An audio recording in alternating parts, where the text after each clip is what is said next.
আসসালামু আলাইকুম guys, welcome back to my another new blog. আজকে ছিল অফ ডে, বাট মেয়ে সকালে কোচিং থাকার কারণে মেয়েকে কোচিং থেকে নিয়ে আমরা সবাই চলে আসলাম নাস্তা করার উদ্দেশ্যে।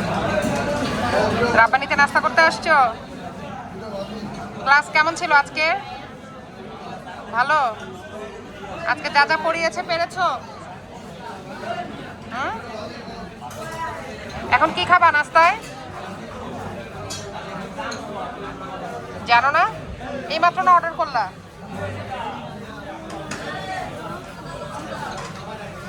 গরুর মাংস, সবজি, পরোটা।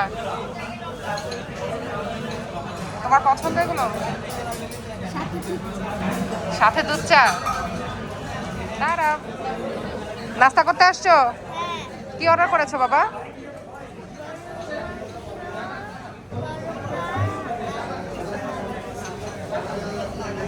মিক্স করে খাবা?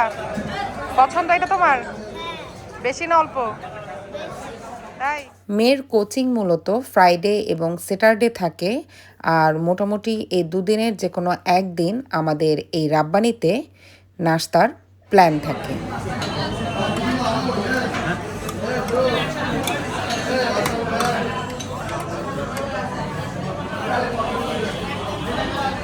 আমরা সব সময় এভাবে মিক্স আপ করেই নাস্তা খাই। রাব্বানিতে আসলে আমাদের এটা অনেক বেশি পছন্দ। এইটার সাথে আর যাবে লেবু। আজকে আমরা দেরি করে আসার কারণে ডাল পাইনি।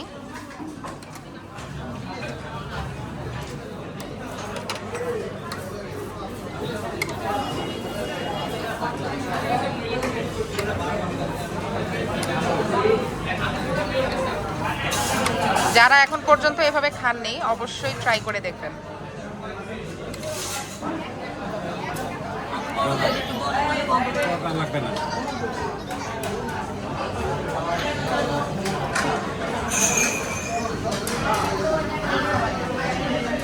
পরে তারা আরও কিছুটা বিফের ঝোল আর ভেজিটেবলস দিয়েছিল, সেটাই আমরা মিক্স করে নিচ্ছিলাম। মিরপুরের মধ্যে যতগুলো বাংলা রেস্টুরেন্ট আছে তার মধ্যে রাব্বানি আমাদের সবচেয়ে বেশি পছন্দের। রাব্বানির মোটামুটি প্রত্যেকটা আইটেমই আমাদের খুব বেশি ভালো লাগে।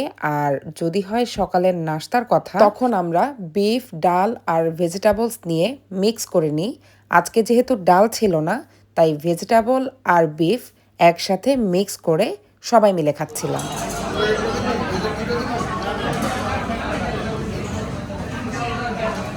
কেমন টেস্ট তুবা?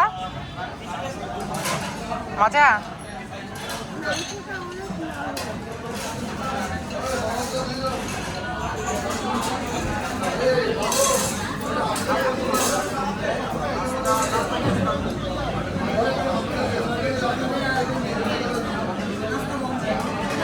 আমরা এভাবেই মিক্স আপ করে সবসময় নাস্তা করি রাব্বানিতে আসলে।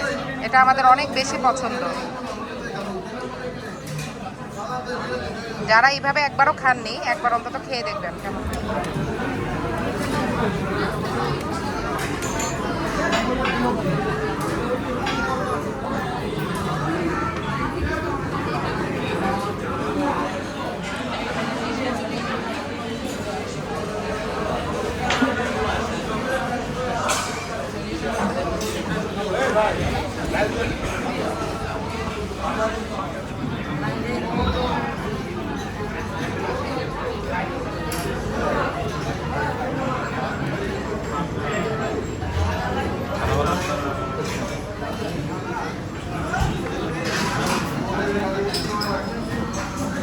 আর এই রাব্বানিতে আপনারা সকাল, দুপুর, বিকাল অথবা রাতে যখনই আসেন, ক্রাউড থাকবে মাস্ট।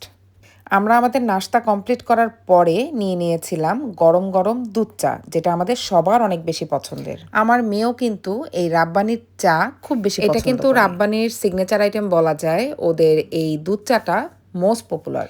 আমরা দুধ চা খাচ্ছিলাম, তবে আমার ছেলে কোল্ড ড্রিঙ্কস খাবে বলছিল, তাই ওর জন্য কোল্ড ড্রিঙ্কস অর্ডার করে দিয়েছিলাম। আর আমরা মায়েরা যেখানেই যাই, বাচ্চাদেরকে এই খাইয়ে দেওয়ার কাজটা তো আমাদের করতেই হয়, নতুবা বাচ্চারা ঠিক মতো খায় না।